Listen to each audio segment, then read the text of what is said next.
नमस्कार मित्रांनो, दररोज एक रोप लागवड या हरित चळवळीचा आज अखंड 1420वा दिवस. आज आपण सिद्धेश्वर महादेव मंदिर माळावर जैविकतेत अत्यंत महत्त्वाचा देशातील सर्वात मौल्यवान असा साग वृक्ष लावत आहोत. साग टीक वृक्ष हा भारताचा अभिमान. त्याचे लाकूड जगात प्रसिद्ध, टिकाऊ, मजबूत, पाण्याला न खचणारे, वाळवीमुक्त आणि शेकडो वर्षे टिकणारे. म्हणूनच घर बांधणी, फर्निचर, नौका बांधणी, देवालय आणि शिल्पकामात याचा मोठा वापर होतो. औषधी उपयोग. सागाच्या पानांमध्ये जंतुनाशक आणि दहानाशक गुणधर्म आहेत. त्वचेवरील खाज, फोड, जखमा आणि ॲलर्जीवर उपयुक्त.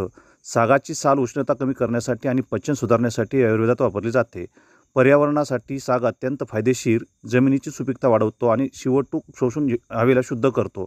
मित्रांनो, 1420 दिवस, एकही दिवस न चुकता ही चळवळ आज हिरव्या क्रांतीत रूपांतरित झाली आहे.